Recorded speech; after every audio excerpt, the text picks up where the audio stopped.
Feliz de estar en sala, estou feliz de estar con amigos, estou feliz de estar con irmáns, estou feliz de ver a un montón de xente disposta a traballar para que unha idea cidadán chegue a gobernar os concellos. Mirade, eu chegaba aí un momentiño, viña aquí por a estrada e vi un enorme cartelón que ponía centrados en ti. E a verdade que de alguma maneira move má reflexión, esa idea de centrarse en si, se poñerche unha mira, un objetivo, de mirar se te podo cazar realmente como se foras un coello e despois utilizar o teu voto para fazer o que a mí me dé a gana. O zapping, esa política de zapping, se fai ou se leva a cabo moi ben nas televisións cando queremos cambiar de canal. O que acontece é que moitos concellos deste país, moitos concellos de Galicia, tamén moitos concellos do Estado, as grandes forzas políticas e esos partidos consolidados están practicando unha política de zapping sistemática. Como? Pois miren ustedes, teledirixindo políticas globais que dificilmente solucionan os problemas locais, pero que sí solucionan os problemas estratégicos a nivel xeral. De tal xeito de que un concello como Sada non é máis que un número dentro de un macrocosmos político que podemos ordenar e reordenar según nos apetece en cada momento. De tal xeito de que os concellos que teñen, aqueles sitios, aqueles concellos que teñen 3 millóns de habitantes, pintan máis que os que teñen 900 habitantes, obviamente.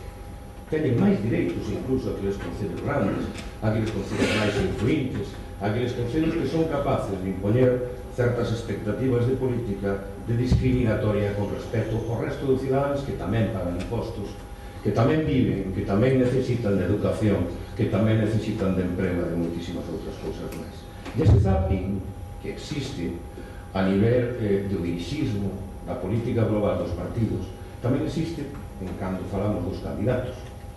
Entón, claro, dentro dese macrocosmo, dese número, cada concello é un número, dá exactamente igual quen vai de candidato. Ten que ir de candidato a que millor de convive o partido en xeral. Non importa para nada a sensibilidade nin as inquedanzas que podan ter os cidadáns de cada sitio. Así non debe extrañar de que unha persona de Sanxenxo vai de candidato por Pontevedra. Normal. É a cuestión máis normal, é a cuestión máis útil que pode verse dentro da política e por non citar casos máis próximos que tamén os temos. Iso é perversión política. E contra a perversión política hai que loitar. E temos que loitar decididamente. Iso non é xa un problema da dirección do partido. É un problema de todos aqueles que confían e que queren levar iniciativas e propostas inovadoras e renovadoras aos concellos.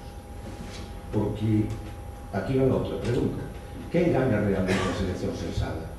As gaña algún dos partidos políticos e as perden todos os partidos políticos que se presentan con grande aparato mediático diante dun fenómeno que non son capaces de corregir como é a abstención.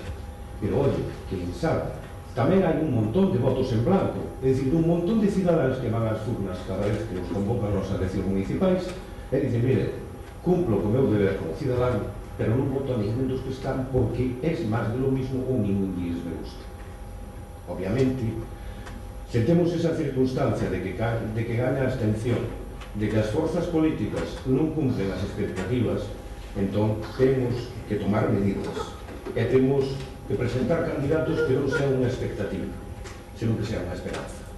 A nosa gran baza de todo isto é que cada un dos nosos candidatos, cada unha das persoas que presentemos, sea unha esperanza de regularización, unha esperanza de diálogo, unha esperanza de poder fazer as cousas de un xeito diferente ao que se leva facendo sempre. E quen vai a construir esa iniciativa? O candidato, a dirección do partido? Non, todos os cidadáns. Ustedes e nós xuntos nun traballo común. Porque se algo necesita Galicia, se algo necesita o Estado, son líderes locais. Está ben xa de que, volvendo outra vez formando a distancia, todo se dirixa desde as grandes cidades.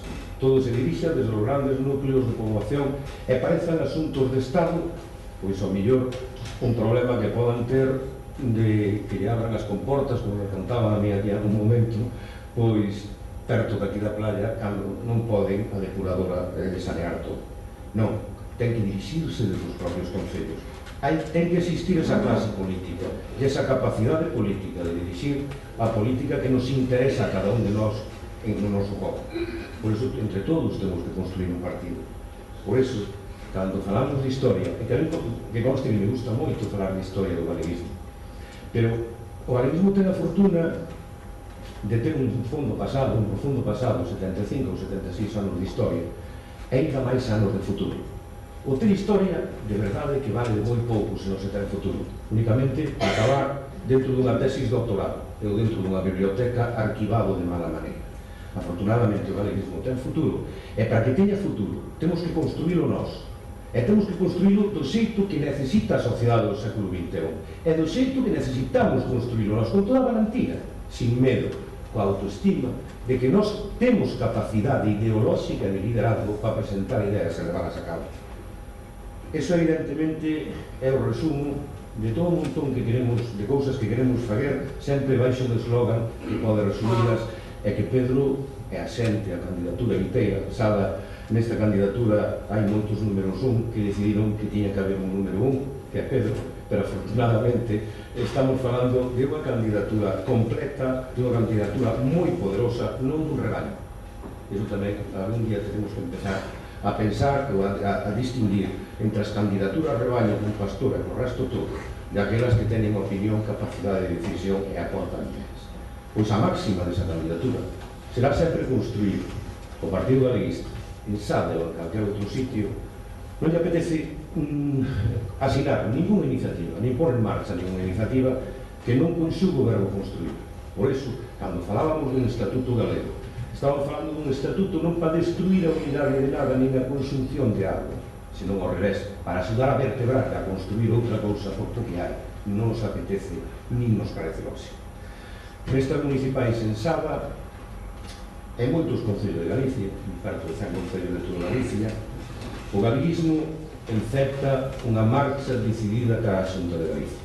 Unha marcha sin retorno, pero unha marcha con un punto que nos reserva o destino desde hai moitos anos. E é gobernar e o axudar a gobernar este desgobernado país. Este país que ten agora mesmo 2 gobernos, xa que mirade algúns días en Ourense, o Partido Socialista, é dicir, o Goberno Socialista da Xunta convocaba un acto a 12:30 da mañá e acto seguido o BNG convocou outro a 12:30 xusta. E os dous desplazaron conselleiros para tratar de contraprogramar outra vez a política do facto. Iso ten que acabarse, e nós estamos empeñados en facelo. Empezaremos polos concellos, Sada será un diles, pero remataremos na Xunta, e remataremos conseguindo que este país sigue onde ten que estar, pesando dentro do Estado, deixando xa e invertindo esa dinámica de que vascos e catalás e de outros sitios parece que nos venen a enseñar sempre a nosa Galicia. E iso non é certo.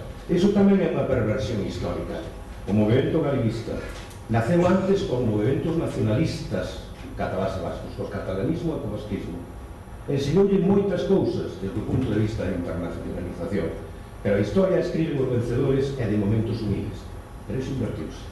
E de pesada tamén axudaremos a construir esa inversión, a reescribir a historia nunha terminoloxía máis aceitada que poña a Galicia onde ten que estar nesa capacidade de liderazgo e de axuda de vertebración do Estado. Pedro, un placer enorme estar contigo, cumplir a nosa tua lei.